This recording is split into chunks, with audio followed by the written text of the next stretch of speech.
Hi, this is Kirby Anderson. You know, each day we take on the tough issues and provide a biblical perspective to them. The topics we cover are wide-ranging. Apologetics, theology, prophecy, creation and evolution, intelligent design, marriage, family, child-rearing, the millennial generation, friends and society, politics, economics, business, religious liberty, the Constitution, public policy, foreign policy, military policy, tensions in the Middle East, abortion, homosexuality, pornography, sexual ethics, media, technology, history, and America's godly heritage. We talk about anything that affects your faith, your family, or your freedom. So don't go anywhere, because Point of View starts right now.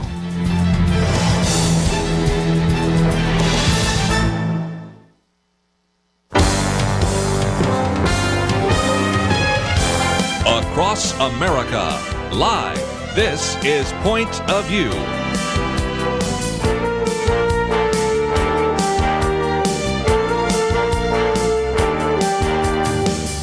And now, Kirby Anderson. Thank you for joining me today here on Point of View. Second hour today, we're going to be talking with Kirk Cameron about his new movie, and I think you're really going to enjoy the film, and we'll talk more about that with him in studios. Those of you that would like to watch the program, you can do so as you go to our newly revised Point of View website. You see a place where it says watch or listen. You can actually watch him in studio just about an hour from now. But before we do that, I thought it would be good to do just a little more looking back on what happened on Tuesday. We're not going to spend much time on that, but then looking ahead to what that means in terms of legislation. And during this hour, I certainly do welcome your phone calls, as maybe you can help set the agenda.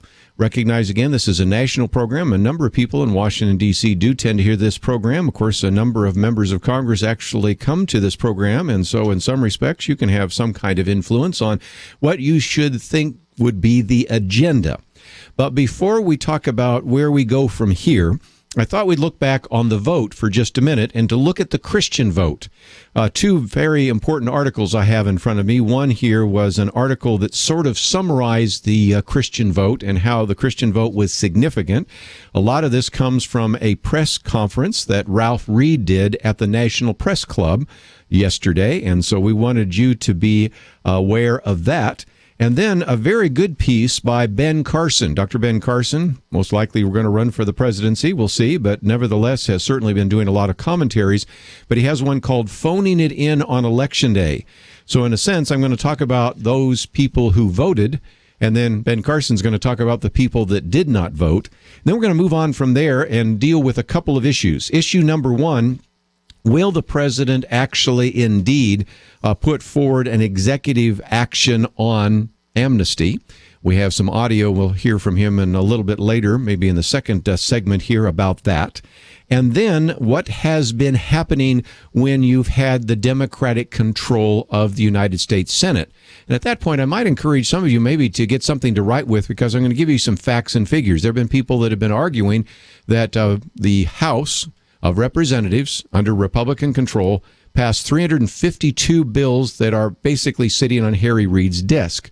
And we'll do a little bit of analysis of that number that has been used by a number of legislators. And it's a fairly accurate one, but I'm going to show a couple places where that is a less persuasive argument.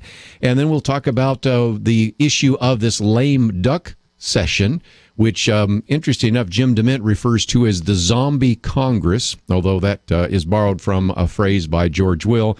And then we're going to look at what people think are meaningful pieces of legislation that could be passed in the next 2 years that might ease some of the regulatory burden on you, might ease some of the concerns that you have about Obamacare. So that's what we're going to try to do in an hour. And if we don't do it all in 1 hour after Kirk Cameron leaves us, we might get back to it, or we might just continue the conversation that we had with him, with you. But let's first of all go to this piece.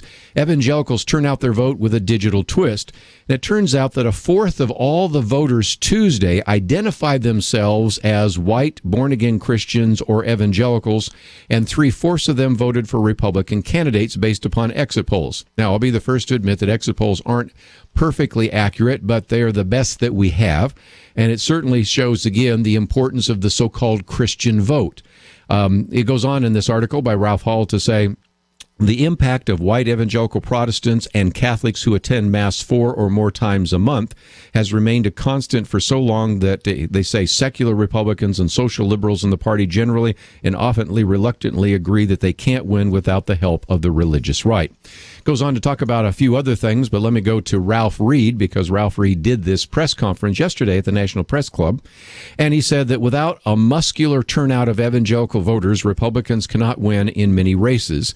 And he went on to explain that if you want to have some good examples of that, he said that if you look at Iowa, for example, Joni Ernst would not have defeated Democrat Bruce Braley in the U.S. Senate in Iowa.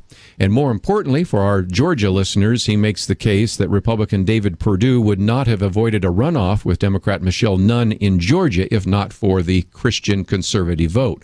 So for those of you that have wondered whether or not the Christian vote has an impact, it has a very significant impact, and it is interesting that there have been a number of different groups that have tried to get out the vote. One such program that is described in this article was designed to direct nearly 1,000 to 1,500 pastors in several battleground states and conservative Christian churchgoers who rarely vote.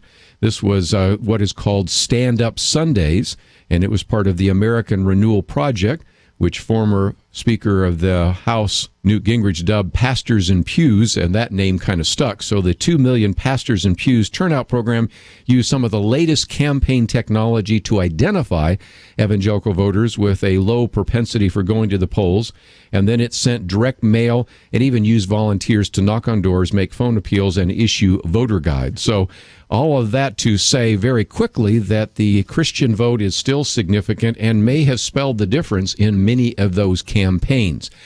If you expect to hear that tonight on the mainstream media, you're going to be waiting a long, long time, but you did hear it here on Point of View. And if you want to find out more, certainly Ralph Reed and his group will be publishing much more, and we'll post some of those on our website. But just before we take a break, let me talk about the other side of that, and that is Ben Carson. Dr. Ben Carson wrote a piece, just came out yesterday, phoning it in on Election Day, and he said, with so much at stake, millions of Americans still did not participate in midterm elections this year.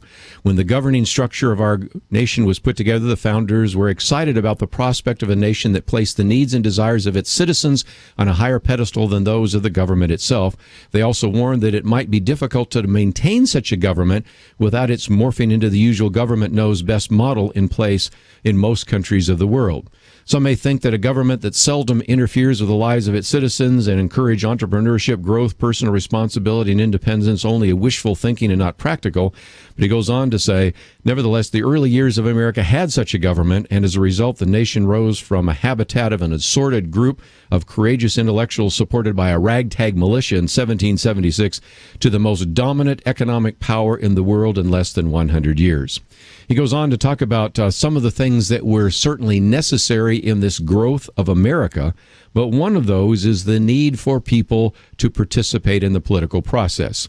And he is recognizing that sometimes people tend to be very cynical about the political process. They wonder about the significance of their vote.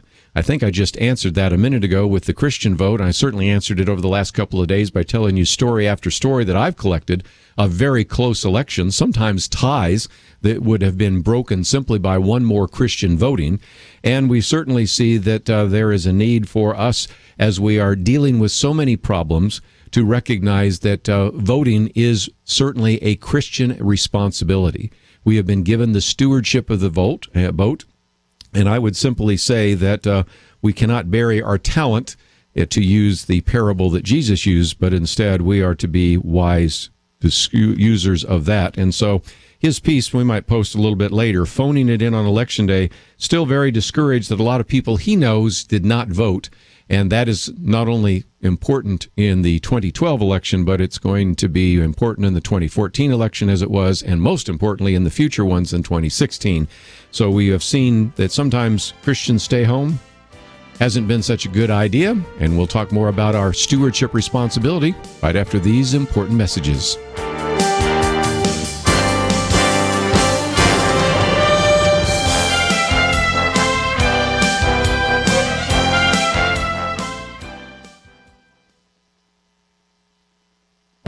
The Point of View Commentary with Kerby Anderson. You know, whenever one of us complains about what is being shown on television these days, we're likely to hear the favorite cliche, well, if you don't like it, just change the channel. Melissa Henson of the Parents Television Council took on this tired cliche by explaining how meaningless it really is. What started the discussion was a blog post by a mother complaining about what she saw on Good Morning America at breakfast. They aired what could be considered a soft porn ad for a program called Betrayal. The ad depicted a man and a woman fully nude and having sex. This is not exactly what you expect to see over a bowl of oatmeal while trying to get everyone out the door. The cliche, just change the channel, rings very hollow as an appropriate response. The mother and her children weren't watching a primetime soap or a cable miniseries. They had no reason to expect such content on a morning show they were watching to catch up on the news or to check the traffic and weather. Her son's innocence died a little bit on that morning. Melissa Henson rightly observed that the just change the channel mentality puts the burden on the parents and relieves the networks of any responsibility. Incidents like this require parents to be constantly on guard at a time when you would never think such an image would be shown. This mentality also gives networks a green light to air whatever they want, whenever they want. Melissa Henson says that the just change the channel crowd might as well be saying, throw out your television sets. This is a more realistic solution than the one they're suggesting, and I'm not surprised that I'm hearing from more and more of my listeners on my radio program that they have decided to get rid of their television sets. It is easy to understand why people are doing that. The just change the channel cliche implies that you should have no say in what is pumped into your home through your television set. I'm Kerby Anderson, and that's my point of view.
You're listening to Point of View, your listener-supported source for truth. Back once again, if you'd like to join our conversation at any point, 1-800-351-1212 here on Point of View. Let me just real quickly also talk about a couple of the myths that turned out not to be true during this election cycle. And these might give you basically tools for your toolbox as you begin to argue that we need to make some very significant changes in America.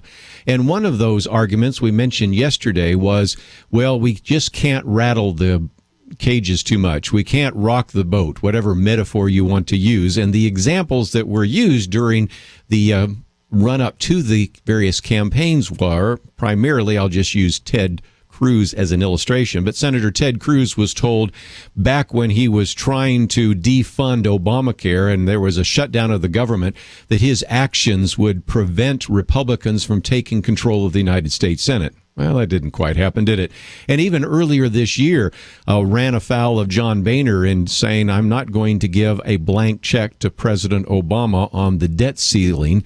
And again, being told by fellow Republicans that his actions would prevent Republicans from taking control of the United States Senate. Well, that didn't turn out very well either. So now when people are going to be calling for, well, we need to compromise, we need not to take any bold actions. We need to do what we can in a very incremental sense. You certainly have some evidence from Ted Cruz that the American people actually are looking for bold action, and we see that only so well. Another one of those myths comes from our good friends at Concerned Women for America, and that is what happened to that war on women. And Penny Nance, who I'd love to get on here, she is the president of Concerned Women for America, put it this way. She said, let it settle in. that the youngest woman elected to Congress is pro-life. The first African-American Republican woman elected to the Senate is pro-life. The first female veteran elected to the Senate is pro-life. She goes on to say, last night was a historic night for conservative women. Elise Stefanik of New York became the youngest woman ever to be elected to Congress, taking over a Democratic House seat in upstate New York. She won by a whopping 22%. Mia Love of Utah became the first black Republican woman elected to the Senate. Joni Ernst of Iowa became the first woman to represent Iowa, Iowa's first female senator, and the first female veteran in the history of the U.S. Senate. She said the unifying factor: these women are Republicans, fiscally conservative, pro-life, strong on national security, and successfully fought back against the phony war on women rhetoric. And she goes on to say, for those who served in a real war, it's offensive, particularly unfortunate for the poster girl for the abortion rights and free stuff, Sandra Fluke. American women made their voices heard last night that held up the war on women, and goes on to give some good examples of that. So these are some things I might suggest that you put into your toolbox, because there will be now a battle over what kind of legislation should be proposed. And it, I think, is going to be important to remind people of some of the lessons of this election. And as we said yesterday with Gary Bauer, don't sit back and fall asleep. Now the real work really begins. But if you have something to write with, I wanted to give you a couple of numbers that you might want to have, because it illustrates only so well what has been happening right now in what effectively has been a dysfunctional United States Senate. And there have been a number of people, so I will just use the numbers from Congresswoman Lynn Jenkins. But you could use any of the others, because most people pretty much have accepted that. She represents the 2nd District there in Kansas. And she has said on a number of occasions, and so have Kevin McCarthy and others, that there are 352 bills sitting on Harry Reid's desk awaiting action. What they're meaning is there were 352 bills that were passed by the Republican House that went to the Senate and went nowhere. And of those 352 bills, 98% of them were passed with bipartisan support. That means both Republicans and Democrats, at least some Democrats, passed the legislation. Of those 352 bills, 50% of those bills passed unanimously. That is, no opposition. And 70% of those bills passed with 2/3 support in the House. So again, 352 bills, 98% passed with bipartisan support, 50% passed unanimously, 70% passed with a 2/3 support in the House. And one other point that they like to make is 55 of those bills were actually introduced by the Democrats. Now, those are pretty outstanding numbers, so I thought for just a minute I would show you what has happened as various groups have tried to vet those numbers, and what you will find is they stand up pretty well. In other words, if you want to use these numbers in a letter to the editor, maybe you want to post them today on your Facebook page or your blog or something like that, I want you to recognize that there have been some people that have attacked them, but even when they attack them, pretty much the numbers stand out. The first is that 352 bill number. There were other groups that went through this with a fairly skeptical eye and looked at the 733 measures that passed the House this year, and they came up with a number of 342. Well, 352, 342, I'm not going to quibble between 10, but even looking at that with maybe a little more jaundiced eye, they pretty much agreed that that number was at least in the right order of magnitude, and I'm quite willing to use the 352 number, but if you want to use the 342 number, it doesn't make any difference. It still makes the point, doesn't it?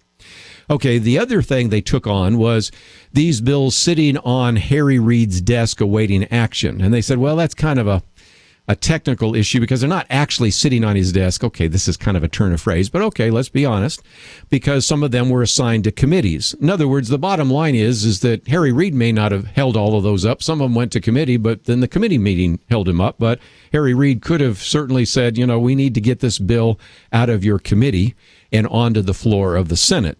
But the bottom line is, the whole issue is that you have this incredibly dysfunctional U.S. Senate.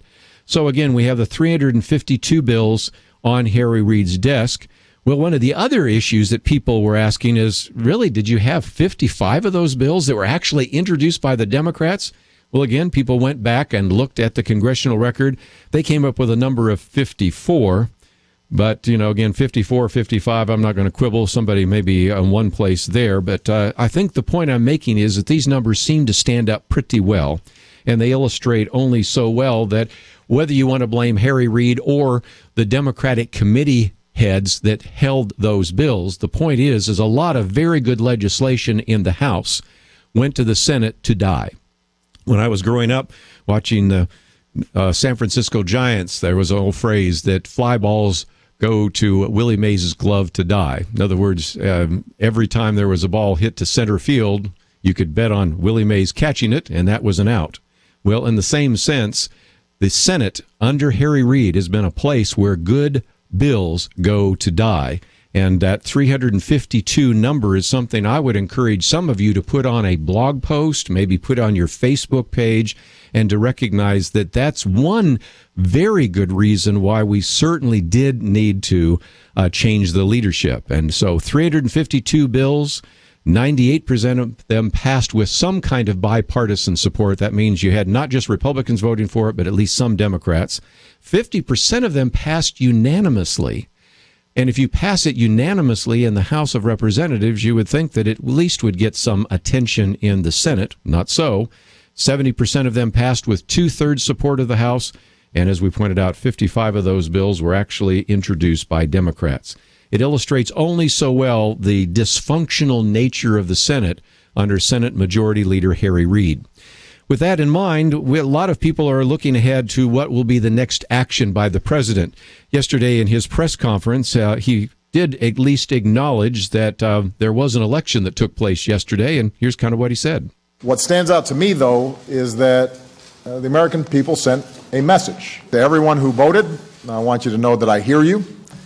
To the 2/3 of voters who chose not to participate in the process yesterday, I hear you too.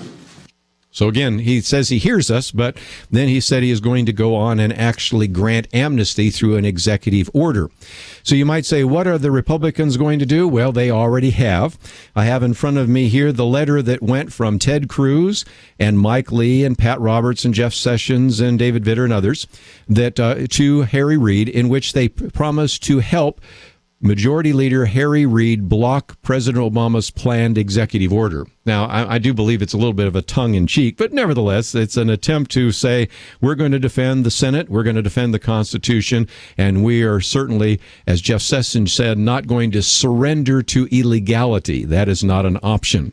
And so they have already made it very clear that if indeed the president does issue an executive order for amnesty, they believe, first of all, that violates the Constitution. It is not appropriate for the president to unilaterally grant amnesty, and they will fight him on it. And you might say, well, what can they do? Well, they can defund the implementation of it.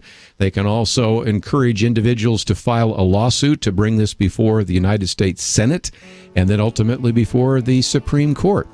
So we're going to take a break. When we come back, I'd love to get some of your thoughts about an executive order for amnesty and what you think should be the agenda for these congressional issues that are before us. We'll take a break and take your phone calls right after this.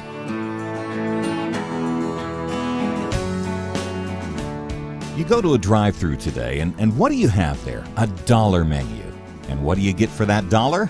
Well, in most cases, probably better not to think about it too much. But I want to encourage you, think about adding something to your dollar menu. Point of View Radio. Now, what I mean is this program doesn't have major corporate sponsorship, and we certainly don't have access, nor would we want it, to taxpayer money like PBS. Here are two ways that you can partner with us. Give $1 a day, or underwrite your very own minute of the program. How cool would that be? We figured it out. It costs about $65 for every minute that we're on the air. So for $65, you can bring the world a minute of Point of View. Pick your favorite minute each month, and you can call that one yours. The biggest thing, do something today. $1 a day, $30, or minute a month, $65. Give online. Hit the partner button at pointofview.net. Call 1-800-227-1444 or write Point of View, Box 30, Dallas, Texas 75221. Point of View will continue after this.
listening to Point of View. The opinions expressed on Point of View do not necessarily reflect the views of the management or staff of this station. And now, here again is Kirby Anderson. I'd like to join our conversation, 1-800-351-1212, 1-800-351-1212. Toll-free call, give you a chance to join our conversation. One of the issues on the table, obviously, is the issue of whether or not the president will use an executive order to actually grant unilateral amnesty without consulting Congress. That is certainly a very important issue on the table. Also, if you're just joining us, I gave some of the facts and figures on the number of bills that passed the United States House of Representatives but died essentially in the United States Senate. I think we're going to see some significant change there as we see a change of leadership from a Senate Majority Leader Harry Reid to a Senate Majority Leader Mitch McConnell. So we'll see what that brings. And I also want to talk about some of the dangers of this lame duck session, what Jim DeMint in his editorial today calls a zombie Congress. But let me take a phone call first, and we'll go to Georgia, CNN, and GNN, excuse me. Tony, thank you for joining us today. I appreciate you taking my call, Kerby. But here's the thing, when you mentioned right before the break, about having to possibly sue the president if he plans on going against. Now, you don't only be going against the Congress, you're going against the will of the people. And it's like Josh, his press secretary, mentioned something about him having to go, he wouldn't want to go against some of his own principles. I mean, do our principles count? Yeah. I mean, if you know and sitting there, you got these illegal labor, you got the Ebola, and all this stuff that lately they plagued this country with, and to think that he's just going to continue down the road, well, then obviously it tells us that he's got his own personal agenda when it comes to this country as a whole. And we should all, especially as an African-American, I know I don't appreciate it. So, and I think we all should stand up, just like what went on out in Texas with the lady out there, that mayor. We all need to stand up against these people. Well, I appreciate your call. And let me explain that suit for just a minute, because a lot of people say, well, can't the Senate bring it? Well, rarely does a case from the Senate that goes to the Supreme Court get a hearing. But the argument has always been that if an individual is certainly hurt by a particular piece of legislation, he or she then has standing. So if indeed the president were to enact amnesty, very quickly somebody then could say and make a fairly good case that I've been hurt by that unilateral decision and then bring that to the Supreme Court. My concern is that oftentimes historically, when there has been a battle between the executive branch and the legislative branch, in other words, between the presidents and the presidency and Congress, the Supreme Court usually does not step in. But if it doesn't step in, we've got a problem. Just a few hours ago, I was on American Family Radio with Tim Wildman and others. And one of the things Tim Wildman pointed out was a Pat Buchanan column that said, if indeed the president does try to grant amnesty unilaterally through an executive order, I mean, it will set the country on fire. I don't know that it will, but if you accept that possibility, there may be a need for Congress or the Supreme Court or somebody to step in and say, we've got to change something here very quickly, otherwise the lawlessness will continue. So that's a big question. And I want to put that one on the table, and it relates very much to another question we need to pay attention to, and that is, just because there was an election on Tuesday, first of all, not all of them have been resolved. For our listeners in Louisiana, you're still waiting, although I think we know what the outcome will be there. And, of course, have we finally resolved Virginia and Alaska? Probably, but still, nevertheless, there is a bigger issue, and that is you have what many people have called a lame duck session. Jim DeMint today, who used to be a senator from South Carolina, now is the head of Heritage Foundation, calls it the return of the zombie Congress. Here's what he said. He said, with the midterm elections just behind us, Americans might think they can finally stop worrying about politics for a while. Not so fast. Now is when they need to be even more vigilant than ever before. Although dozens of politicians were replaced with fresh faces for Election Day, the losers don't have to vacate their offices for 2 months.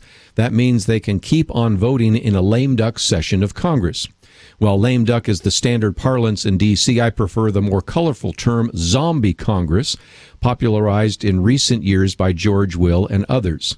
It more aptly conveys the peril of the situation. Zombie legislators are those unhappy senators and representatives who have been voted out of office, yet still stagger dutifully back to Washington for a month or so before the Christmas break. 'Tis the season when they are most dangerous. Unlike their B-movie counterparts, these zombies don't seek brains, though they could probably use some. With no electorate to appease, these newly politically deceased members have no incentive to restrain their more base urges to feast upon the hard-earned tax dollars of the living. Unfortunately, lame duck sessions have become more common in recent years and have been used to rush through liberal policies while most Americans are focused on the holidays. Obamacare was rammed through the Senate on Christmas Eve in 2009. Other lame ducks were used to pass bailouts, debt limit increases, big spending bills, special interest tax breaks, and even an ill-advised arms treaty with Russia. Jim DeMint goes on to say lame duck lawmakers could use this year's post-election session to push through a costly omnibus spending bill with total impunity. Those who want to further burden Americans by taxing their internet purchases also are contemplating the chance to ram through the misleading titled Marketplace Fairness Act. The fairness means you and I send more money to the government. He says it's not just a matter of electoral death and taxes either. All sorts of controversial issues and massive bills could be brought up when we, the people, think it's safe to turn our attention away from Washington and enjoy family, fall, and football. Harry Reid has been clear in his desire to preserve corporate welfare for big green energy companies by tying it to good must-pass tax provisions instead of waiting until next year to consider them separately. And in the past two lame duck sessions of Congress, ill-advised treaties have arisen, such as the United Nations Disability Treaty, which violates American sovereignty in helping its citizens who need care. If the Disability Treaty rises from the dead this session, it would impose foreign education and social agendas upon our country, regardless of the will of the people. He says not all hazards arise from the legislative branch. President Obama has threatened to implement, as we've talked about just a minute ago, additional unilateral amnesty for illegal immigrants after the election. He already has lit the beacon of amnesty for further incoming waves under the Deferred Action for Childhood Arrivals program, the so-called DACA program, and has hinted at expanding it to millions more who have entered the country illegally. A Congress where the balance of power is determined by folks with nothing to lose lacks incentive to stand up to the president's executive overreach or work with him for a sane alternative to the border crisis. Jim DeMint concludes by saying, tackling these challenges will take time, deliberation, and more importantly, a legislative body that actually represents Americans and has a stake in the outcome. That's not the kind of body you have in a zombie Congress. As of last night, he said the nation has spoken, given new generation of leaders the mandate to govern on popular conservative priorities such as school choice, increased energy production, and more jobs. But the losers could still affect national policy even after the voters have made their wishes clear. Harry Reid and John Boehner should insist the zombies shuffle homeward without hurting the country and begin the transition to real life as soon as possible. Americans don't need divisive, expensive legislation forced on them in a lame duck session by senators and representatives they've already fired. We have big challenges to face as a nation, and we'll face them best with a Congress that better reflects the will of the people, and that can all wait until January. So is his argument. And I think it is important to recognize that while many are planning for what will happen in January, we still have to pay some attention to the lame duck Congress or the zombie Congress. And again, if you'd like to join our conversation, 1-800-351-1212. We'll take some of those calls right after the break. One more piece just before we do take a break. Today, you have John Boehner and Mitch McConnell writing a piece in the Wall Street Journal saying now we can get Congress going. And they set forth what they think are some of the priorities. And I'd love to get your comments in this next segment or even after we have our interview with Kirk Cameron on what you think priorities should be for the next Congress. But they talk about all sorts of things, the reforming of the tax code, maybe regulatory reform, moving ahead on the Keystone XL pipeline. If I were a betting man, and I'm not, but if I were, I would bet that might be the first piece of legislation that would be passed because it's something where you have very broad bipartisan support. I would think virtually all the Republicans in the House and a very significant number of Democrats in the House would support that. And I think when you get to the Senate, the same thing would be the case. And so that might be the first bill to land on President Obama's desk. But then also to redefine full-time as working 40 hours a week. And even knowing that they probably will not be able in the next 2 years to actually completely defund and repeal Obamacare, to begin to work on some of the more onerous aspects of Obamacare, which could be things like, for example, repealing the tax on medical devices, repealing the idea of this independent payment advisory board, which many have dubbed a death panel, and some other things that at least would move in the right direction. But let's take a break, and when we come back, if you'd like to join us, perhaps you have recommendations for this new United States Senate and for the Congress, I'd love to get your comments. 1-800-351-1212. Second hour today, we'll spend some time talking with Kirk Cameron about his new movie, Saving Christmas. All that coming up right after this.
Now, back to Point of View, your listener-supported source for truth. Back for a few more minutes, let me mention some of the resources we've posted on our website today, pointofview.net.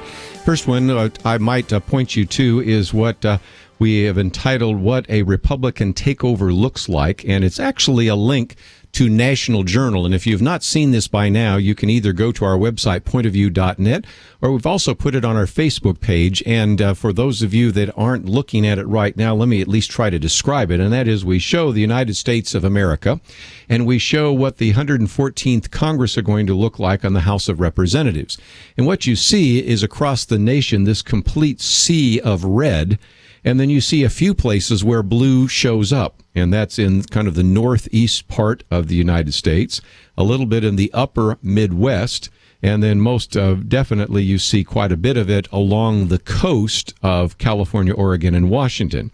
But what you see is a mass of red, and there's a reason for that. That is, Democrats have a lower percentage of participation in Congress since the 1920s, since before the Great Depression. And it, I think, illustrates again a move towards what looks like a 243-seat majority for the Republicans. But I would encourage you to not only look at that particular map, but also to maybe post it in a number of places, because even people that have been watching the election results, I think when you see it graphically, are really kind of amazed, even a little bit surprised that it looks like that. So you can find that graph on our Facebook page, or you can simply go to pointofview.net and go to the section that we have listed there, where on the very top it says see more. And when you read more, you will find that particular map. And it's one more kind of action item I wanted to give to you. You know, I had already suggested that you might want to take some of those numbers we talked about, 352 bills passed by the House, sitting basically on the desk either of Harry Reid or one of the committee chairmen in the United States Senate. But here is another very good action item for you, and that is to take that map and do something with it.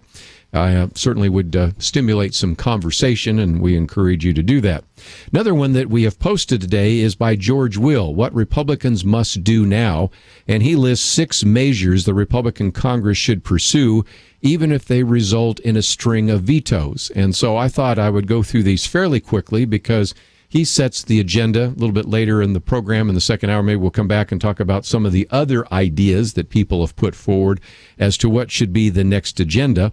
But the first one that he puts there is maybe a little bit inside the baseball, but it affects you in ways that you do not understand. And that is, he says, abolish the Consumer Financial Protection Bureau.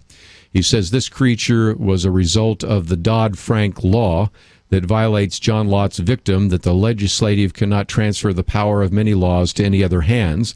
And the point he's making here is that you have individuals that are part of this Consumer Financial Protection Bureau that actually have all sorts of rules, regulations, and authority that they should not have. So the first thing he suggests is getting rid of the Consumer Financial Protection Bureau. That is something which, again, I think would have bipartisan support. The next 2 relate to the issue of Obamacare, recognizing that the president is not going to repeal a law with his name on it, and recognizing that we probably don't have in both the House and the Senate a veto-proof majority. There are still opportunities to at least take out of that particular piece of legislation some things which people on both sides of the aisle are very disturbed about. And the first I alluded to, and that is to repeal the Independent Payment Advisory Board. This has been referred to as the death panels, but these are individuals that would actually sit on a board, 15 presidential appointees, that would then begin to determine what kind of medical treatments would be available, what kinds of drugs would be in the formularies, and it goes on and on and on. And so one of the arguments that many people have made is it's so controversial that so far the president hasn't even put forth an individual to serve on that board. This would be a good time to get rid of it, since he knew how controversial it would be. He was not going to appoint anybody till at least after the election. Well, if it's that controversial, that's a good time to get rid of that one. A second one on that list is what I mentioned just a minute ago. We have the tax that the Affordable Care Act has been levying on medical devices. First of all, it has had an impact on jobs. Second of all, it is going to have an impact on the kind of medical devices that we would produce in the future. One of the dictums of politics is if you want less of something, tax it. If you want more of something, subsidize it. And here we have a tax on the very kind of medical devices that we would like to have. These new entrepreneurial, innovative kind of devices that can be used for people that have had heart attacks or kidney dialysis or whatever it might be. This is one which I think, again, would have broad support, both not only with Republicans but Democrats as well. A couple more real quickly before we take a break. And we alluded to this one, the Keystone XL pipeline. And that is what he says, improve energy, economic, and environmental conditions by authorizing the construction of the Keystone XL pipeline. This is something the president has held up from the very beginning. And the bottom line is it would actually reduce the risk of spills by reducing the transportation of oil by railroad tankers. It would certainly stimulate jobs in the United States, and it's, again, one of the first pieces of legislation, I think, which will land on his desk. Two more real quickly. Mandate the completion of the nuclear waste repository in Nevada's Yucca Mountain. This one has been the signature achievement of Harry Reid's career, has been trying to block that project. But if indeed we are concerned about nuclear waste, that is something that needs to be pushed forward, he believes. And then finally, pass the regulations from the Executive in Need of Scrutiny Act. Again, this is sort of one of those inside the baseball kinds of issues, but it's certainly one that would make some substantial changes. Of course, I know some of you have asked, well, what about, true regulatory reform? What about canceling Common Core? What about some of these other issues? Could we make some advances on the issue of abortion? I think probably the most significant advance on the abortion issue would be to simply pass a law stating specifically with the power of legislation that no funds of the Affordable Care Act, known as Obamacare, could ever be used for abortion. And you might say, well, I thought that was already the case. Yes, we have an executive order that doesn't seem to be doing very much, and that would be, I think, another very important piece of legislation which would establish what we all wanted to believe in the first place when this bill was passed, and second of all, force the president to either accept it or veto it. And if he vetoed it, love to see him try to then explain why, when we were told that money was not going to be used for abortion, why he then can't in good conscience sign a bill that would actually put that as a matter of law. So we've got all sorts of issues that we can put on the table. And when we come back from the break, I want to spend a little bit of time in studio talking with Kirk Cameron. He has a new film out, Saving Christmas. I've had a chance to watch it. It is fun, it is lighthearted, but it educates us a great deal about Christmas. And we recognize so many times we have individuals that engage in what we call the Christmas wars. Can't say Merry Christmas, got to say Happy Holidays. But also even people inside the church that say, well, should we just ignore Christmas because of all its commercialism and some of its symbolism? He has some very good answers to that, and I think we'll enjoy the conversation with him. So when we take a break, we'll come back and spend some time with him, but also encourage your phone calls along the way. 1-800-351-1212.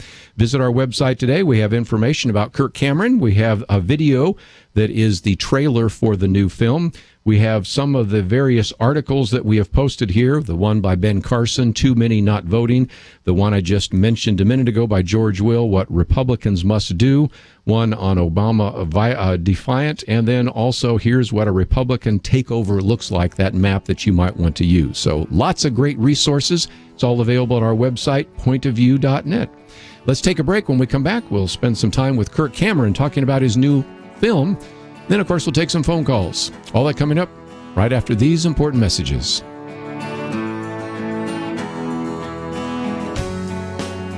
There was a young man doing a set of math problems, and after accurately completing them, since this was part of Common Core, it asked him to answer in a separate column why he put that answer. And he wrote next to each one, because it is. Well, in all seriousness, we really do need to have answers for why we believe as we do. Christian faith is not blind faith. It's faith in evidence. It's faith in one who has proved over and over to be faithful. Kerby and the team at Point of View provide answers for why we believe, answers for the positions we hold and the life we live. Consider how much those answers mean to you and partner with us. I'm setting up two targets. One, a $30 target, and also a $60 target. I want you to hit the bullseye on one of those today. Call us at 1-800-275-5600. 227-1444 or click the donate button at pointofview.net. And you can also mail a gift to Point of View, Box 30, Dallas, Texas 75221. The $30 target or the $60 target. Pray and partner with Point of View. Point of View will continue after this.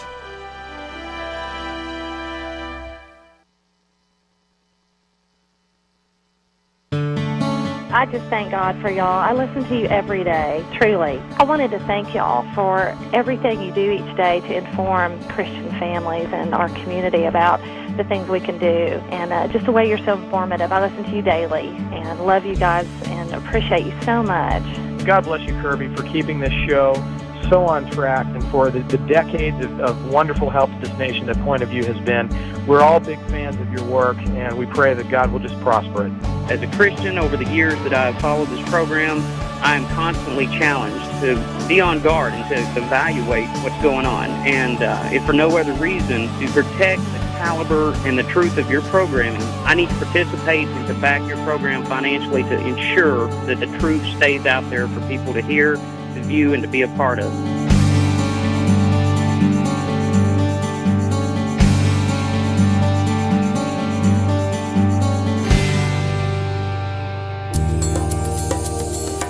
This is Point of View Radio.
Hi, this is Kirby Anderson. You know, each day we take on the tough issues and provide a biblical perspective to them. The topics we cover are wide-ranging.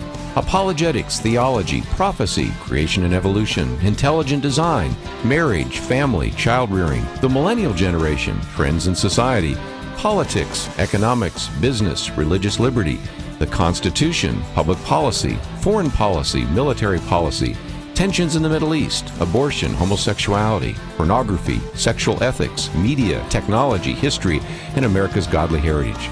We talk about anything that affects your faith, your family, or your freedom. So don't go anywhere, because Point of View continues right now.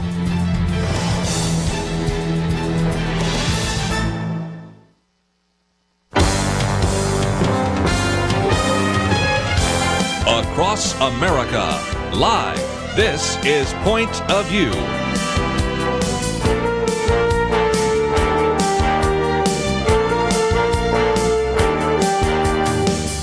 And now, Kirby Anderson. Second hour today, we have in studios, we've been promoting Kirk Cameron.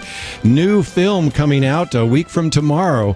Kirk Cameron's Saving Christmas, hitting the theaters November 14th. I've had a chance to already watch it. We also have the new CD. We'll hold that up for everybody to see as well. Those of you that are watching the program can certainly do so. And, of course, you can listen as well. And in studio with us, a man that probably had the best visibility as Mike Seaver, but since then, of course, fireproof, unstoppable, monumental, and, of course, Saving Christmas. Kirk Cameron, always great to have you with us. So good to be here and see you in person. Yeah, we've done it by phone, but now you're in studio with us today. And I love this because when we talk about Christmas, you usually have two issues and you address both of them. You have the Christmas wars, the people that say, happy holiday. And I always like to say, what holiday is it? Christmas, okay, holiday trees and all that. That's a little bit of it. But the second part, which you address quite a bit in this film, is the issue of people saying, well, should really Christmas and Christianity go together? Because we're talking about pagan symbols and all the rest. And you do this in a very lighthearted way, but you really educate us about some of the issues that have been a source of controversy for Christians for some time. Well, I really wanted to make a movie about Christmas because, number one, it's always been my favorite time of year. I don't know about you, but I just love when I hear Bing Crosby, it's beginning to look a lot like, I can almost smell the smoke in his pipe, and I just want to roast chestnuts, and I want to tell stories and get the tree up and the lights and the nativity. So I love Christmas, and it seems more and more culturally, the baby in the manger is getting pushed further and further to the back seat of the car with political correctness and secularism and commercialism and now paganism overshadowing so much of what used to be such a clear and simple message. And so I wanted to make a movie that puts the nativity front and center. And I want to put an end to a lot of this nonsense that Christians should not be celebrating with uproarious laughter and singing at Christmas time. Yes, and you actually start out by sitting in a chair wearing that very same outfit that you have on today. Very here. Similar. Yeah, that's got Liberty on the side, but it's also got the red and everything. You look real Christmassy here right now. So very good, but you do talk about how much you love Christmas, but then you go into the fact that there just seems to be a lot of joy stealers, a lot of Christmas stealers, a lot of Grinches and Scrooges out there, and you really kind of take them all on. There sure are.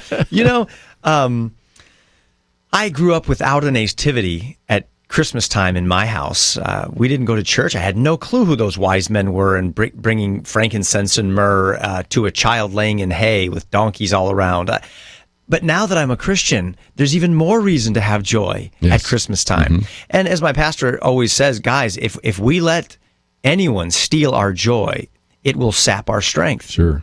And that's just what so many are experiencing with this this political correctness that wants to tear down every manger scene in the public square. On top of that, you have kind of this low-level guilt that I find many people in the church are experiencing, saying, we really shouldn't maybe be spending this kind of money on presents for our children or our friends or loved ones or food at the dinner table because, well, there's real needs in other places around the world that we ought to be tending to. And those needs are real.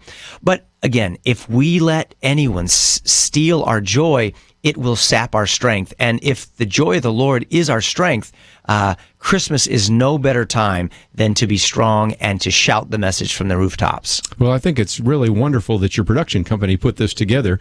And what kind of rollout's going to take place? Because I want all of our listeners to go to the theaters. And we've said before that one of the ways you can vote is vote with your pocketbook and say, we want more of these kinds of films. So when it comes out November 14th, where are people going to be able to find it? Well, you can see it all over. All you have to do to find out is go to savingchristmas.com. That's our website, savingchristmas.com. Type in your zip code. There's a little theater finder. Type in your zip code. Up comes your theater right there on the screen. It'll tell you how many miles away it is and all the theaters within 50 miles of your house. Might just mention on our link here, we do have information about Kirk Cameron. We have the trailer, which is very well done, and then all the information. So if you're traveling right now, don't have a chance to write that down, not hard to find is all. Let's get into a couple of those issues. One of those you talk about is the manger or the creche or and you take away Joseph and you take away Mary and you even take away the baby for just a minute and you look at the swaddling clothes. Talk about that for just a minute. Very significant. Yeah, you're giving away some of the secret sauce here, some of the the drizzle syrup in the movie. But this is good because I want people to see this. And three things that we dive into. One of them being those swaddling cloths. Another, of course, is Santa Claus. Who is he, and what do we do with him at Christmas time? And then the Christmas tree itself. But those cloths are very, very special. Actually, many of us don't know this, but those swaddling cloths show up in the story again after Jesus' birth. And so we look closely at what those cloths are. Is it just a cozy blankie for a child at a baby shower? Mm-hmm. Is that just what it's for? Why do they show up later? And who brings those cloths? And who brings the same spices that were brought at the baby shower? Yes. Frankincense, aloe, myrrh, and cloths. Well, for you Bible scholars out there, we know that that's Nicodemus. And he brings those cloths for a very special reason. Mm-hmm. And they're there to wrap the very same body that they were used to wrap 33 years earlier. Yes. And one of the things that we've done here over the years is had a Christmas quiz that people can take. And one of the things we've found, Kirk, is that people sometimes know the traditions of men and not the Word of God. And if you begin to answer some of those questions, you know the answers to the questions you were just asking, because there is a connection between Bethlehem and Golgotha. There's a connection between the birth and the death. And it's just fascinating, very well done in the film. But also, as we say, as you go along, you are really having this interchange with, is it brother-in-law? I guess it is technically. Yeah, it's a brother-in-law who's car. Got his. He's got a bad attitude towards Christmas, right? You got it. And I think, do you know anybody like that? I mean, just somebody who's either a Scrooge or just got the bad attitude thing going on at Christmas time. And in the story, my sister's throwing this great Christmas party. The tree is looking beautiful. It's sparkling. The turkey's in the oven. The kids are having a great time. Everyone's loving it except her husband. Yeah. He's out in the car sulking. And the reason why is not that he's an atheist. Actually, he's a guy who loves Jesus. The problem is he's got his religious pants on a little too tight and has a legalistic wedgie. He needs to loosen it up a little bit and stop listening to all these people that are telling him that his wife's doing everything wrong. They say the tree is just a pagan worship symbol. They're saying Santa Claus is a satanic distraction and intruder to the real meaning of Christmas. And the truth is, he doesn't know what he's talking about. He's simply listening to the wrong people. And it's bumming everybody out and wrecking his Christmas. So my job is to grab him by his seasonal sweater and give him new eyes through which he can view the incarnation of Christ. Very good. Let's take a break. When we come back, we'll continue our conversation for a few more minutes with Kirk Cameron. If you'd like to join us, 1-800-351-1212. After he leaves, we'll probably take more phone calls. But if you are just joining us talking about this film that will be out on November 14th, Kirk Cameron's Saving Christmas. I've already had a chance to see it, but let me also hold it up again. New CD that you'd like to see there as well that is out. So I think you are going to really enjoy the music, the film. But as we have said on this program before, don't complain about the films you don't like. Go to the films you do. Preach. Take the time and actually vote with your pocketbook. We'll talk more about what you can do to promote this right after these important messages. We'll be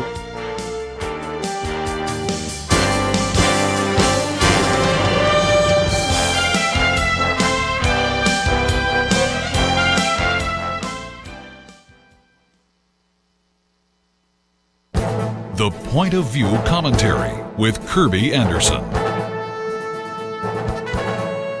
You know, whenever one of us complains about what is being shown on television these days, we're likely to hear the favorite cliche, well, if you don't like it, just change the channel. Melissa Henson of the Parents Television Council took on this tired cliche by explaining how meaningless it really is.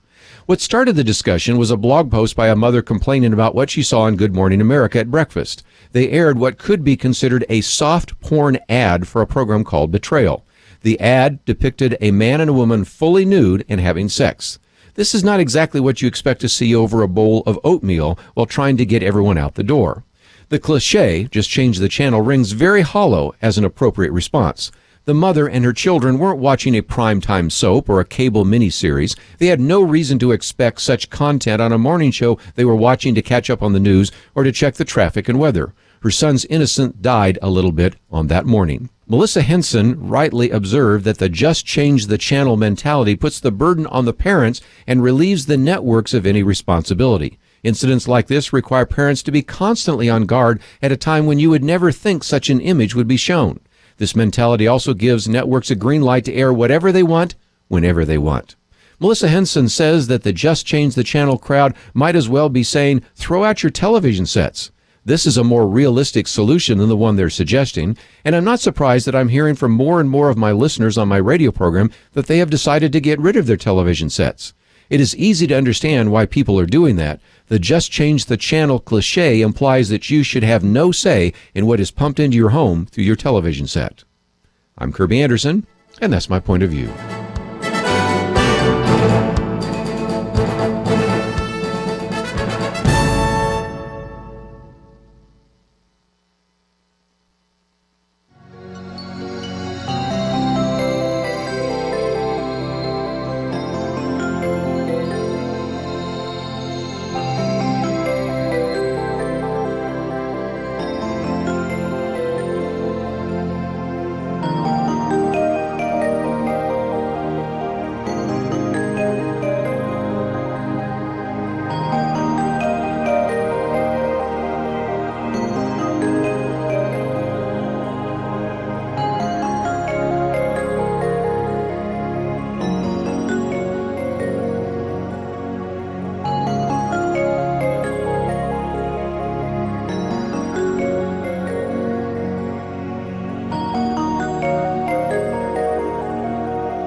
You're listening to Point of View, your listener-supported source for truth. Back once again, Kirk Cameron in studio with us. We're talking about his new film, Saving Christmas, and it is coming to the theaters next Friday, so I certainly encourage you to get involved.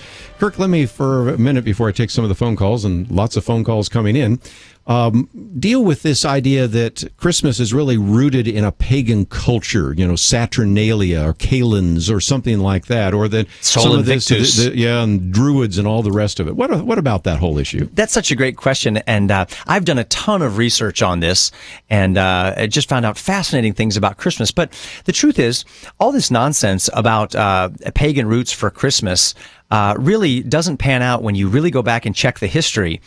And while there's many things that could be said about this and why December 25th and all of that kind of stuff, one of the things we got to check is our worldview. And let me say this. Let's just say that there are pagan rituals and ceremonies that are connected with Christmas.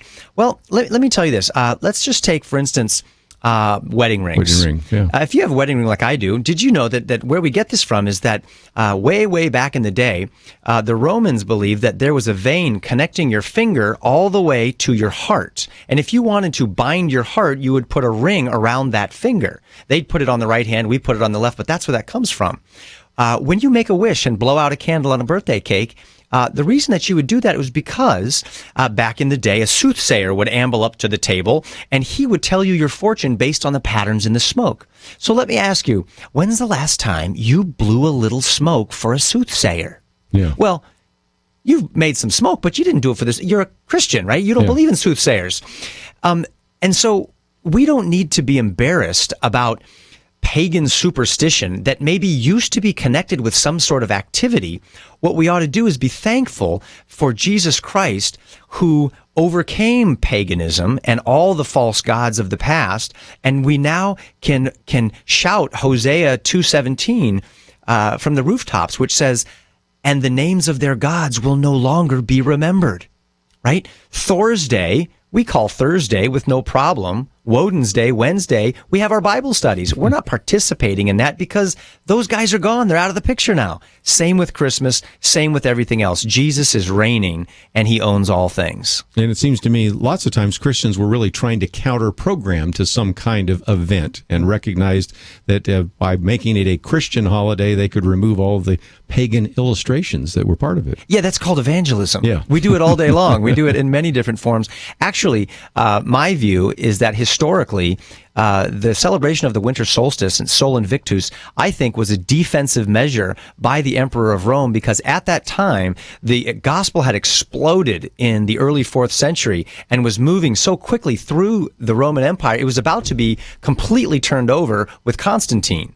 And so the celebrations of Christ and his life and his death and his birth was a tsunami moving through the empire. And so if anyone took over anyone else's holiday, I actually think it was the other way around. Interesting. You learn a lot of history, not only in the film, but if you follow up with some of the other material. But let's take a phone call along the way and see if any of you have some comments or questions for Kirk Cameron. We'll start out in South Carolina. Barbara, what would you like to share? Hello. I was interested in the movie and educating the public in the truth of Christmas and what actually happened. And when I heard the statement that the wise men went to the manger, it took the wise men about 2 years approximately to find the Christ child. And by the time they did, he was in a house. And, of course, the caravan probably had hundreds of people and multiple camels because they had to take supplies to last them. And there weren't 3 wise men per se. There were 3 different gifts, but I imagine there were a couple of dozen wise men. That needs to be educated also. Appreciate that. You know, and in our Christmas quiz, we talk about that because there's one tradition said there were 12 wise men. We know there were 3 categories of gifts, and we know that when I still like the nativity scene with the wise men there, but the reality is they probably weren't. But you could put the wise men and the caravan on the fireplace mantle across the room. That might indicate, the time it took to get there. But it gets us back to that point that sometimes we have been more accepting of the traditions of men than the Word of God. And I would encourage people that at Christmas time to read that and to use our Christmas quiz or anything else that you might want to use to educate young people. But let's not let the joy stealers take away the fun and the joy of Christmas, right? Absolutely. And I agree with what you said here, Kirby. We ought to let the Bible inform us when it comes to everything from wise men to the birth of the Christ child to trees to decorations. One of the fun things I got to do in the movie is just just categorically replace pagan meaning for things like trees and replace them with biblical meanings for trees. What does God say about trees throughout the whole Bible? Who cares what pagans did with a tree or a rock or music or science or business or entertainment? They're always taking things God made, which are good things, and then twist them to their own agenda. Let's go back and say, did God ever do anything with trees that might inform what we can do with trees in our homes? And in fact, he did, and it's quite beautiful. Yeah, I would think so. One more phone call real quickly, because I think it'll get us into one of the things that we were talking about in the film. That is Gene in New Hampshire, WSEW. Gene, thank you for joining us today. Thanks, Kirby. Kirk, first of all, I love your movies. I think it's awesome that you're doing them. But when you mentioned Santa Claus, we have used a book that was written by Harold Myra called Santa, Are You for Real? And it is just such a great story for little kids to explain how the whole legend of the giving of Santa and gifts not knowing where they come from, that you give them without a name. And just wanted to pass that on for parents with little kids. We used it for our grandchildren and for our children, and they absolutely loved it. What's the name of it again? Santa, Are You for Real? Santa, Right, Yeah. by Harold Myra. And we've used that and offered that as well. But it's very similar to what's in the film there, because you talk about the story of St. Nicholas, don't you? That's right. And as you know, it's such an exciting story, and it's a story we ought to tell our kids.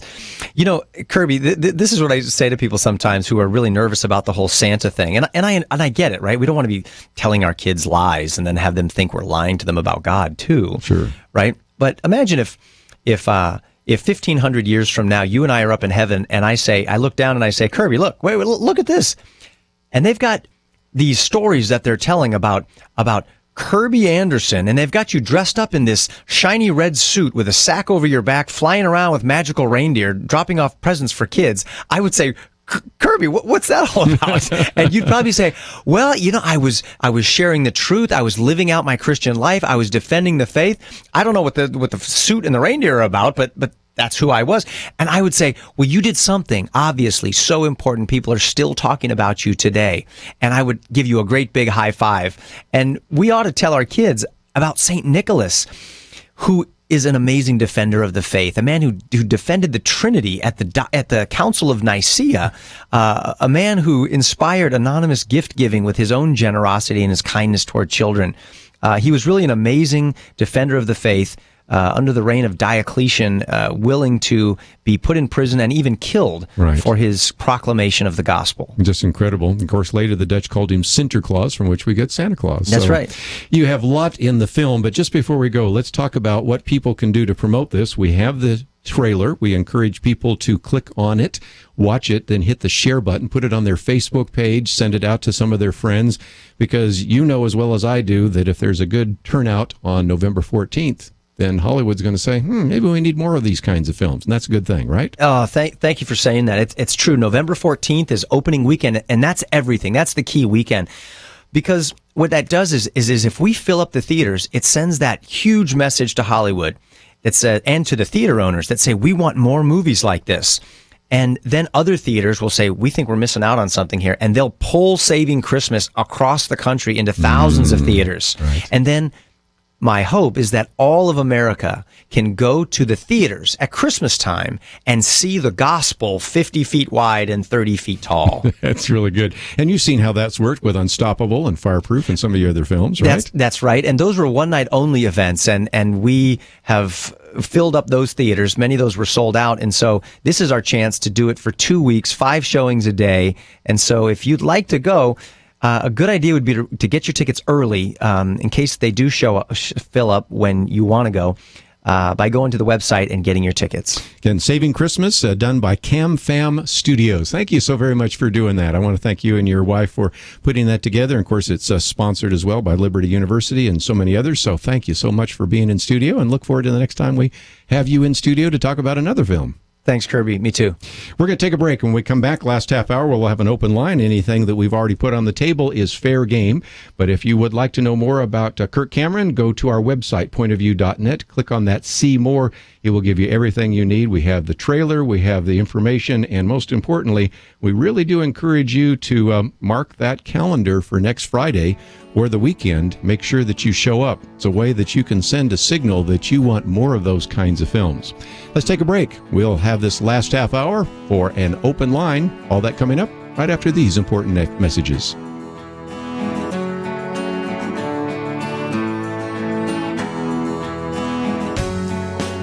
It is amazing what you can learn listening to our leaders today. I mean, who would have known that the Islamic State wasn't Islamic?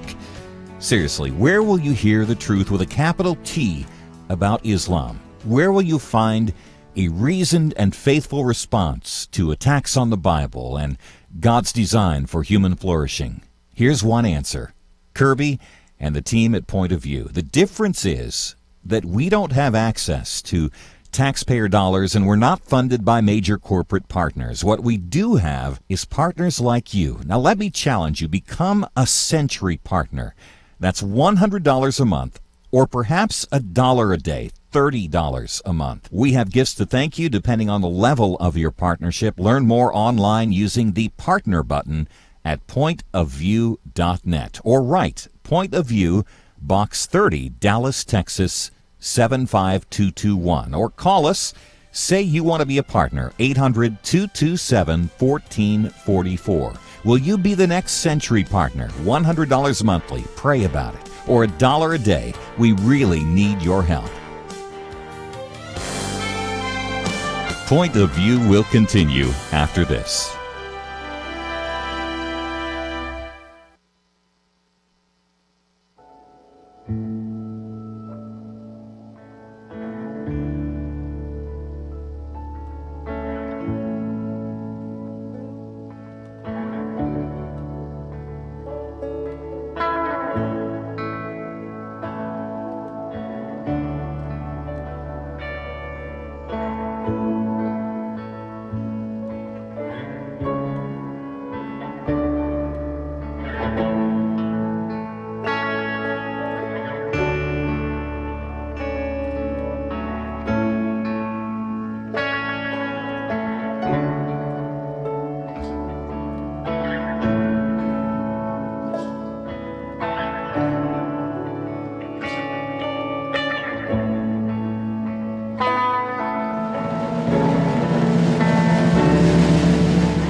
You are listening to Point of View. The opinions expressed on Point of View do not necessarily reflect the views of the management or staff of this station. And now, here again is Kirby Anderson. Final half hour. If you'd like to join our conversation, we put lots on the table today and certainly do welcome your phone calls. 1-800-351-1212. First hour, of course, we spent some time talking about what should be the agenda for Congress. I'll have some more to say about that in just a minute. And also, of course, we had a chance to hear from Kirk Cameron, who came by and gave us about a half an hour here to talk about his new film, Saving Christmas. And again, I have said many times on this program, let me say it again, what we do on opening weekend really determines the future of a particular film. And if you would like to have more films that are family friendly, and this certainly is, I mean, I can't see how it would have anything other than a G rating.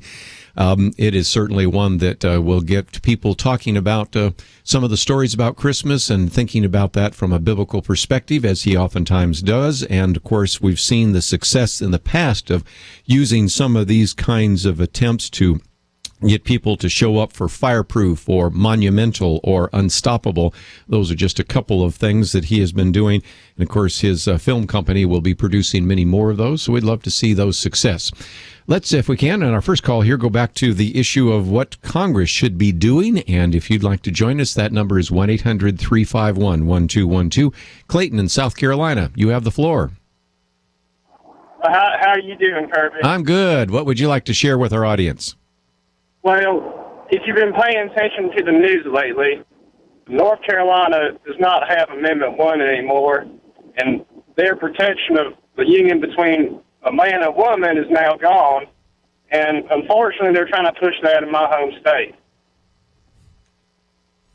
And so you're thinking we should have Congress address that issue? Yes, they should. Yes, and I think the problem with all of this is that when you had the Supreme Court rule on things like the Defense of Marriage Act, it sort of put everything in disarray. I still think that there could be an opportunity, and this is going to have to be led by somebody like a Ted Cruz in the Senate, or maybe Louis Gohmert or Michelle Bachmann or somebody like that in the House, to actually get a sense of Congress on what indeed should be a definition of marriage. But the reality is that right now we have a uncontrollable judiciary where a single representative in the federal judiciary can overturn the rules and the votes of so many Americans. And if you remember a while back, I forget the exact numbers, but it was something like 20-something federal judges overturned the votes of 36 million, something like that. I'll have to go back and look at the numbers again, individuals. And so there is another thing Congress could do, which I know it won't do, but should do, and that is that in the Constitution, it gave Congress the right to limit the appellate jurisdiction. And there certainly could be a way in which Congress could say, we will no longer allow judges to define marriage or redefine marriage. In other words, they could actually limit the appellate jurisdiction so that they would basically say, judges, you can no longer make a decision about marriage, and you can no longer have the authority to overturn the will of the American people. That is a constitutional possibility. It's not a political reality, though. So, Clayton, I appreciate you bringing up the question, and we'll be watching these issues on marriage very closely over the next couple of months. Thank you for taking my call. Well, I appreciate you bringing it up. Let's go to Texas, KBJS. David, what would you like to share with us today? Well, you kind of hit on it right there on the political possibilities. Just a thought that occurs, and as I told the screener, I'm elated that the Republicans had such a victory, not only in the governorships, but especially in the Congress on this recent election. But I also have to call to mind that just a few years ago, we had a Republican president and a Republican-controlled Congress, and they couldn't get a thing done because of the tactics of the Democrats. So the Republicans are going to have to get some backbone, weed out the rhinos, and they're going to have to do something to get their things through, because the Democrats are going to pull any underhanded trick that they can. Well, and tomorrow we're going to talk about one of those because, as you may know, Harry Reid has actually made it much easier for a judicial nominee to get through without having to go through a filibuster vote. In other words, a cloture vote to end filibuster. Now, he's used that to push through some Democratic nominees. I fully expect that before the end of this zombie Congress or this lame duck Congress, that he will go back to the old program. And the first question is whether Mitch McConnell will say, well, we'll go back to the one that Harry Reid had, or we'll follow tradition. There's a good example of a trick that will be played. And since the person that first brought that to my attention was Kelly Shackelford, and since he'll be on the program tomorrow, we'll let Kelly explain that a little bit more. But there's a good example. Here's another one. I gotta love Ted Cruz. He didn't wait 24 hours to already file a letter with Harry Reid saying, we will help you to fend off this unconstitutional act of President Obama. Now, you got to love that because you know that Harry Reid's going to go along with President Obama, but he's at least writing it pretending that Harry Reid would be just as incensed as the Republicans would be about this attempt to pass amnesty through an executive order. So it does tell me, David, and that's maybe the good news, we do have some individuals there that recognize that this is a fight. And the fact that this was signed by the Jeff Sessions and it was signed by the Mike Lees and the Ted Cruzes, and frankly, very quickly will be signed, I suspect, by many of these incoming members of the United States Senate, and we've interviewed a few of them here on this program. I'm impressed with this new crop. I think they're going to not put up with the, well, we'll just let the other side play dirty tricks and we won't respond in kind. We will simply just try to let them beat us over the head with all these tricks. I think that's going to end. And there is certainly a feeling on the part of some of those individuals who are elected that they have a mandate to turn the nation around, not just sit and try to compromise, not to try to just maybe improve the efficiency of Congress, but actually turn some of that around. So we'll see how it plays out. But David, I share your concern, but I also am encouraged by some of the people I see that are going to Congress. Well, no, and I agree with you, Ted Cruz and others. I am very proud of and have been amazed at the stands that they have taken and the accomplishments that they have made, or at least tried to make. And that would be my only hope, my only prayer, is that some of their backbone would rub off on some of those Republicans who are straddling the fence. Very good. Well, David, I appreciate your phone call. One of the other things, of course, we talked about was the issue of Christmas. So let's go to Esther in South Carolina on the GNN network. Esther, thank you for calling today. Yes, sir. I want to know, if we say that Christ is the answer, I mean, he is the one that we're celebrating, I want to know, where did we get the Santa Claus from, the Christmas tree, and all of this from? I love Christmas, but I don't understand that we playing with the devil a little bit there, too. You know, that's one of the things I think Kirk Cameron does a good job of talking about. You know, where does Santa Claus come from? We sort of gave that answer a little bit, but I think it deserves a quick answer. And that is, it really goes back to St. Nicholas. And St. Nicholas was the tradition of gift giving. And St. Nicholas, as he pointed out just a minute ago, was very much involved in the Council of Nicaea. Matter of fact, he has this one place where if this thing does get a PG rating, it's because at one point it shows St. Nicholas actually taking on one of the heretics at the Council of Nicaea. I don't think that anybody would think that was violent at all, but nevertheless, it does remind us of the fact that when it came to standing up for biblical authority, he was very serious about that, to the point of punching the guy in the face, I guess it was. And so that is the real history of that. And of course, St. Nicholas later came to be part of lots of traditions, and where we get the idea of Santa Claus comes from Sinterklaas, or, you know, that was the Dutch way in which they said St. Nicholas. But of course, that changed rather dramatically in the 19th century. So I'm quite willing to set Santa Claus aside and quite willing to emphasize Jesus Christ. Of course, he talks a lot about the manger and about the birth of Christ and the significance there. What about the tree? Well, again, the tree is something that even Martin Luther had as one of his celebrations, going all the way back to the Protestant Reformation. So anyway, those are where some of those those come, and I know that some people say, look, I don't want to have any of those symbols in my home. That's just fine. That's a personal preference. But if nothing else, he takes a little bit of time in the film in a real fun and lighthearted way to take on, first of all, what I call Christmas wars, those that say we should always say Happy Holidays rather than Merry Christmas. And then spends much more time taking on, well, are some of these pagan symbols, can any of those symbols that were used in a pagan world, can we still as Christians enjoy them as well? So I think you'll really enjoy the film. It is a lot of fun. It's something you can take your kids to, and it is all about Kirk Cameron trying to save Christmas. Let's take a break. We'll take some more phone calls right after these important messages.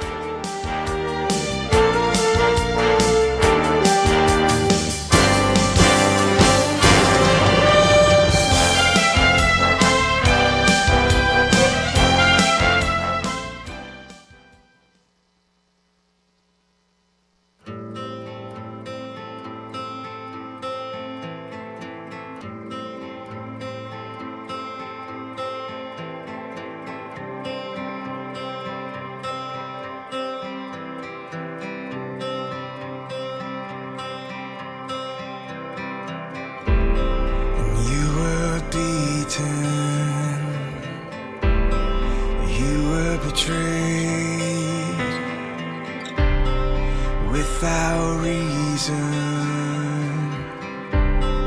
you took the blame. You were rejected time and again.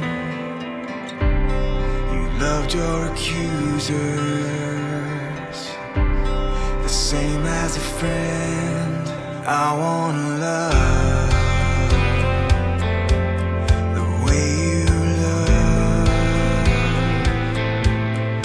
without love, I am nothing, and I wanna love the way you love, 'cause without love, I am nothing. You were beaten,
Now, back to Point of View, your listener-supported source for truth. Back for a few more minutes. If you'd like to join our conversation, 1-800-351-1212.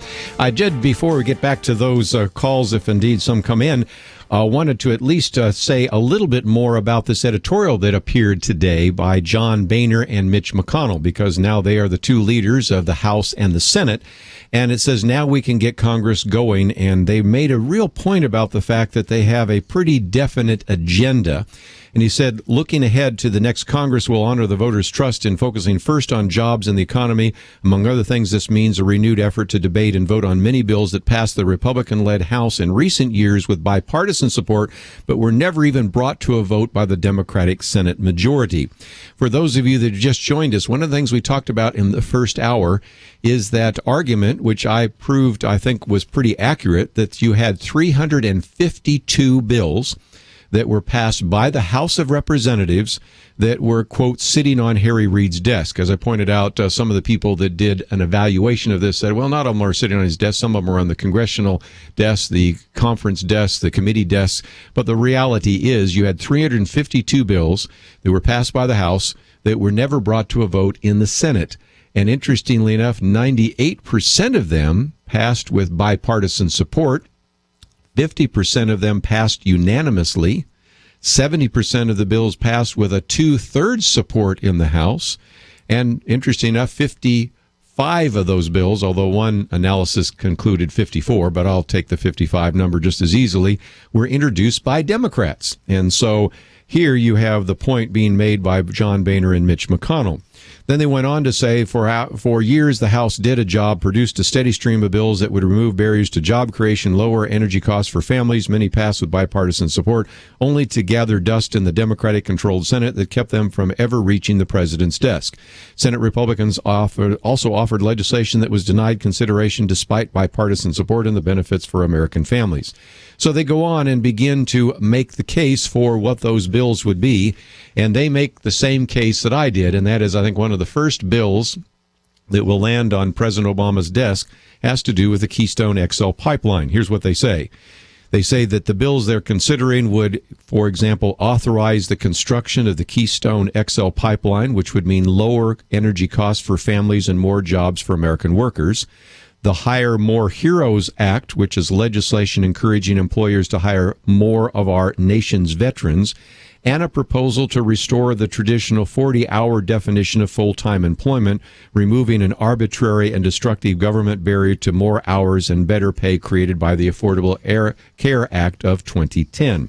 So they go through a pretty long list of those. I will give you the brief summary here, but they said that, again, some of their priorities would be, number one, to address the insanely complex tax code that is driving American jobs overseas. Number two, to deal with the issue of health care costs that continue to rise under a hopelessly flawed law that Americans have never supported.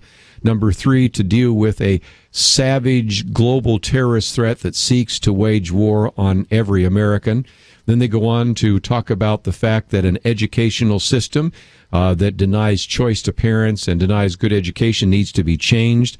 They go on to talk about excessive regulations and frivolous lawsuits that are driving up costs for families and preventing the economy from growing. They also talk about an antiquated government bureaucracy, ill-equipped to serve a citizenry facing 21st century challenges, from things like disease control. They're obviously thinking about Ebola. To caring for the veterans. That gets back to the Veterans Administration issue.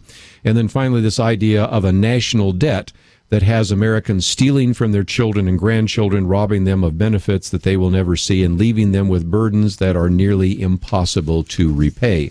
So you can read the entire editorial, appeared today in the Wall Street Journal by John Boehner and Mitch McConnell. Good news so far, and we'll have to see where that goes. Let's take a phone call. We'll go to Nevada this time. Jerry, what would you like to share with us? I'd like to talk about the deportation of our workforce, our industrialism. Yes. For example, if you remember, that Magnavox is no longer existing. I grew up in Pennsylvania, and Pittsburgh Steel shut down because we started buying steel from Japan.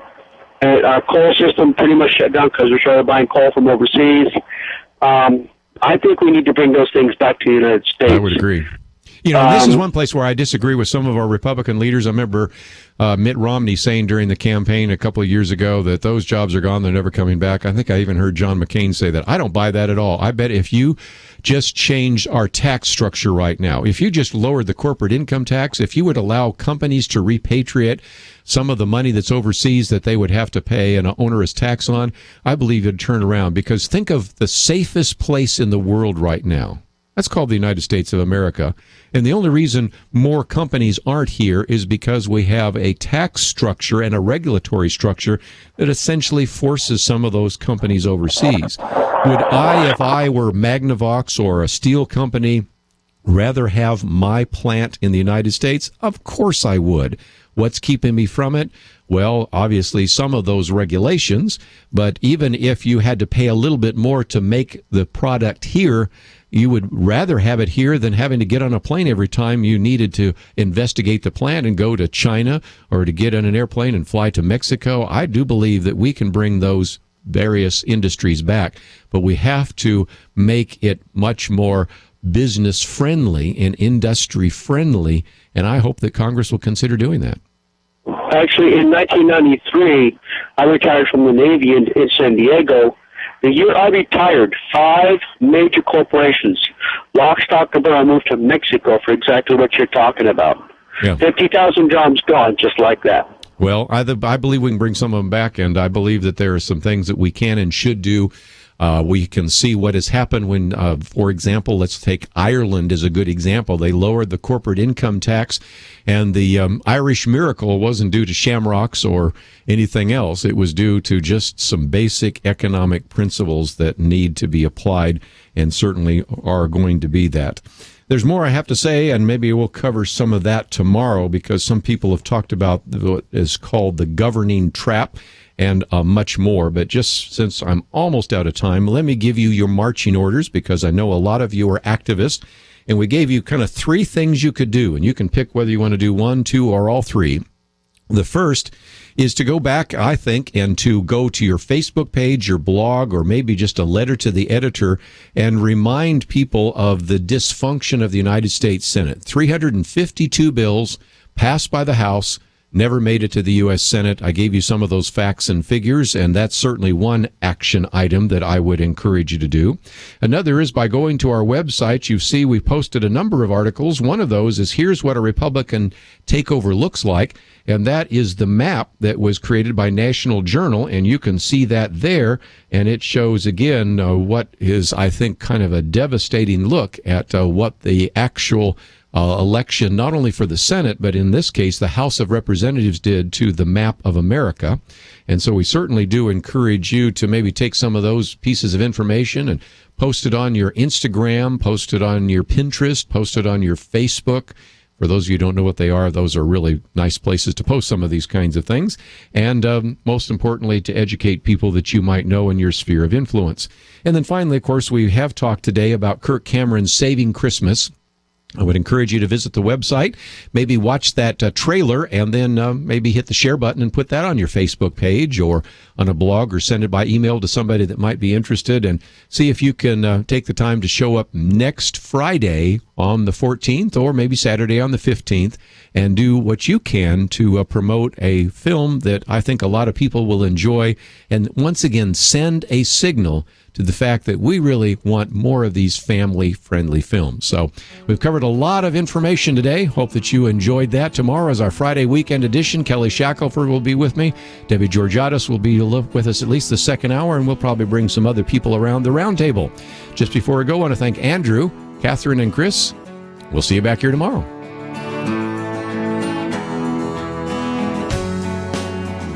You know, America's fast becoming a nation of perpetual children. One aspect of childhood is a relative lack of responsibility. Mom and dad are there to care for you, put food on the table, pay for clothes, your medical needs. Increasingly, people rely on government for these things, and throughout history, you'll find many regimes more than willing to play the role of daddy. But the cost is a loss of freedom. Daddy pays the bills, Daddy makes the rules. Now, here's where you might stop nodding your head and get mad at me. You're listening to Point of View, which probably means it's helped you. Have you taken responsibility and supported what we do? Or are you leaving that to someone else? Large or small, make an investment in Point of View. Be one of the adults who stands with us. $20, $200, maybe $2,000. Pray about it and give. Call 1-800-227-1444. Click the donate button at pointofview.net or mail a gift to Point of View, Box 30, Dallas, Texas 75221. Point of View is produced by Point of View Ministries.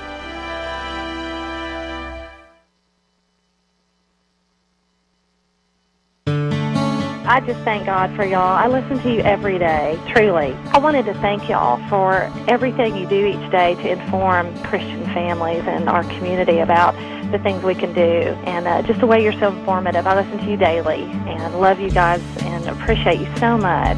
God bless you, Kirby, for keeping this show so on track and for the decades of wonderful help to this nation that Point of View has been. We're all big fans of your work, and we pray that God will just prosper it. As a Christian, over the years that I've followed this program, I'm constantly challenged to be on guard and to evaluate what's going on. And if for no other reason, to protect the caliber and the truth of your programming, I need to participate and to back your program financially to ensure that the truth stays out there for people to hear, to view, and to be a part of.